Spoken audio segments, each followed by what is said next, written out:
le mythe du bad boy, c'est pas un mythe, il existe vraiment. Et je pense que plusieurs d'entre vous, vous avez dû voir dans votre entourage ou même kiffer des nanas, dire lui c'est sûr, il va lui faire la misère. Cette femme était attirée par lui. Vous savez pourquoi ? En fait, ce qui va être intéressant en fait, au niveau des femmes, c'est que là, personnellement, c'est que la femme intrinsèquement vit dans le regard de l'homme. Tout ce qu'elle fait, elle est faite pour qu'on la regarde. Et elle te dira toujours le contraire. Elle te dira toujours le contraire. En tout cas, ce que j'ai pu voir avec mon expérience, c'est déjà dès le plus jeune âge, cette concurrence est déjà là. Tu veux dire dès l'école ? Dès l'école. Ouais. Même si elles ne le disent pas, mais il y a déjà cette concurrence entre leurs disputes, etc. Et ensuite, après, d'ailleurs, vous allez voir à l'adolescence, mais c'est monstrueux, et même sans parler de l'adolescence, la capacité, puisqu'on va dire que souvent c'est les hommes, mais les personnes les plus propices à se traiter de pute salope, en premier lieu, c'est les femmes entre elles. C'est elles qui se disent ouais, regarde comment elle est habillée, pourquoi elle se sent en danger, elle est en capacité de venir, on va dire si elle est dans son secteur, lui prendre de la ressource de survie, c'est-à-dire que si elle vient marcher sur les plates-bandes, moi comment je vais gérer après derrière ? On en a déjà parlé dans la vidéo d'introduction de cette chaîne, mais en gros, quand on lit des articles sur le masculinisme, les articles ils font toujours passer les hommes pour des fachos, des machos ou des conservateurs ou des méchants patriarches qui veulent absolument garder le pouvoir. Putain, c'est quoi le pouvoir ? Mais quel pouvoir ? Mais c'est exactement ça, quel pouvoir ? Fatigue. On va parler de salaire, on va parler de statut, on va parler des grands postes. Moi, ce que j'ai appris récemment, d'ailleurs, c'était sur l'accès au truc de scientifique là. Pendant longtemps, les femmes n'avaient pas le droit. Il n'y avait pas trop accès. En fait, je me suis rendu compte par rapport au lobby féministe, en fait, que les femmes, apparemment, les notes ne seraient pas viables. À l'école, ouais. C'est-à-dire qu'elles sont toujours un peu mieux notées, ouais. Ok, mais dans ce domaine, hein. Ouais. Mathématiques particulièrement. Et mais on trouvera un petit peu une étude sur les fonctions du cerveau cognitif et voir s'il n'y a pas une différence entre les hommes et les femmes.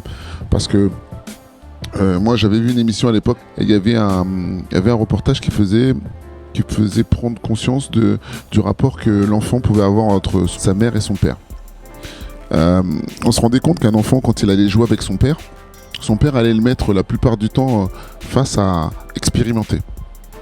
La mère allait empêcher son enfant de se sentir en difficulté, d'être dans le dur. Et l'enfant, il allait s'adapter en fonction de l'un et de l'autre. Pourquoi en fait l'homme et la femme n'ont pas le même rapport, si on est égaux, hein? Pourquoi l'homme et la femme n'ont pas le même rapport d'éducation avec l'enfant ? Tout simplement parce que le mode de fonctionnement n'est pas le même. Les femmes vont être plus branchées sur l'aspect émotionnel, encore une fois, et l'homme sur quelque chose de plus pragmatique.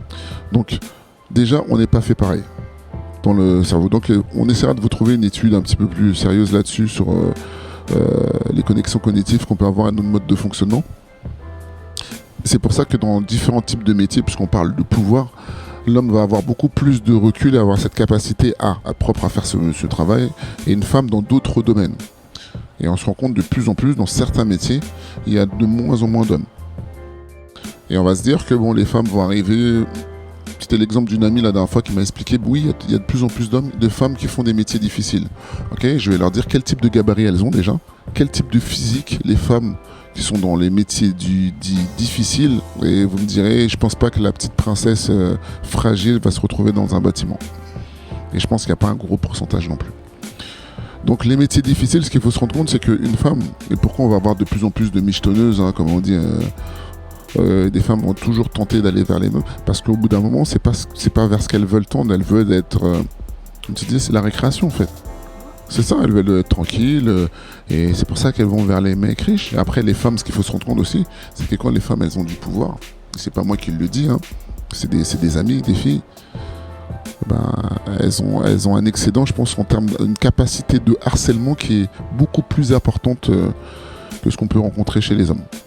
Et il y a des stats à l'appui, on peut rechercher, vous pouvez en trouver partout sur Internet. En conclusion, elles veulent l'égalité, mais attendent des hommes qui conservent la galanterie.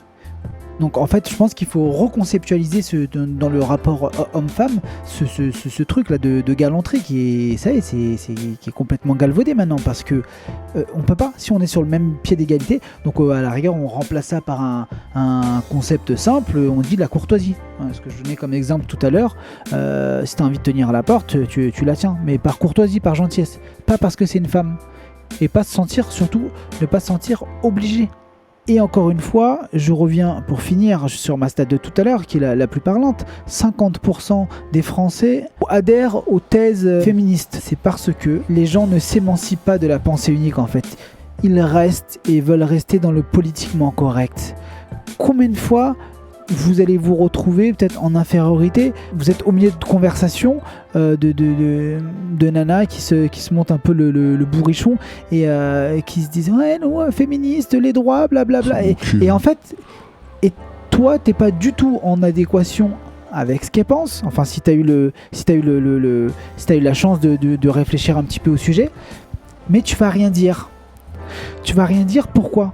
Parce que tu restes dans le politiquement correct. Il faut sortir de ça. Si tu es un bonhomme, aujourd'hui, on va t'apprendre à raisonner de manière logique, de manière cohérente avec qui tu es. Si tu es un jeune homme, tu ne peux pas adhérer à leur connerie en fait. C'est juste pas compatible. Il faut vraiment que ou que vous, je sais pas si on tutoie, on vous voit, bref, je m'adresse à vous comme si c'était mes potos depuis, mais il faut vraiment raisonner de manière logique et cohérente en fait. Et moi je te rejoins entièrement là-dessus.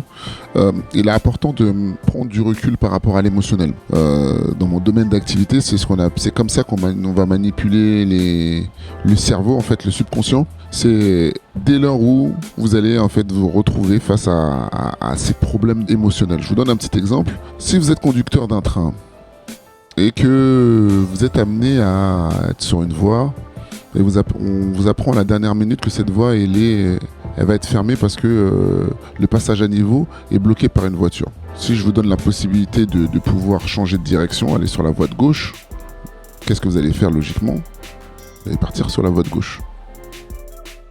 Là, vous allez voir, avec le peu de chance que vous pouvez rencontrer, c'est que un truc qui n'arrive jamais, c'est que sur la voie de gauche, il va y avoir une autre voiture dans un passage à niveau.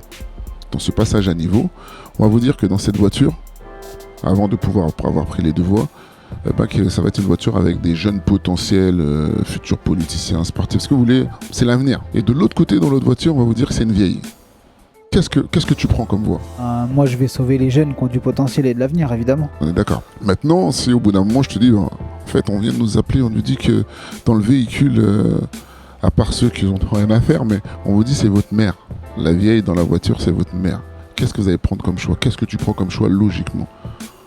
Les jeunes, ils sont cons, donc ils vont mourir, c'est tout. C'est tout. Qu'est-ce qui change ? L'émotionnel, c'est tout. Et là, et allez, 95%, parce qu'il va y en avoir des gens qui vont peut-être vouloir se venger de leur mère, on ne sait pas ce qu'ils leur ont fait. Ouais. Mais ce qu'il faut se rendre, la plupart du temps, les gens, sur quoi on vous fait agir ? Sur l'émotionnel. Oh, c'est pas bien, c'est pas truc... Oh, c'est pas gentil de pas être avec les filles qu'on subit pendant des années, qui se font violer dans la rue, etc. En tout cas, pour revenir sur cette histoire de TGV, c'est que l'émotionnel prendra toujours le dessus la plupart du temps si on n'a pas la capacité de prendre du recul. Et souvent dans l'émotionnel, on prend les mauvais choix. On fait toujours les mauvais choix. Quand on base une décision, quand on prend une décision sur le coup de l'émotion et pas sur le coup du rationnel, il y a 99% de chances de prendre la mauvaise décision. Exactement. Et on peut le voir dans tout, dans les rapports humains, quand tu vas acheter un appartement, quand tu vas acheter une voiture, c'est juste, elle est belle, je la voulais depuis longtemps, mais le moteur à l'intérieur, il est flingué. Mais ça, tu vas même pas te poser la question, tu vas t'arrêter à l'extérieur. C'est ça. Ou alors, oh non, la meuf, elle est vraiment là, elle est trop fraîche. Mais il y a quoi à l'intérieur ? Dans 2 ans, elle va être comment, elle ? C'est ça. Tu vois ? Et vous allez voir, et c'est là où l'économie, le capitalisme, ce que vous voulez, puis on va pas faire de politique là tout de suite maintenant, mais c'est lorsque la femme est poussée à la consommation à outrance. Tout ce qu'elle va faire est basé sur son émotion.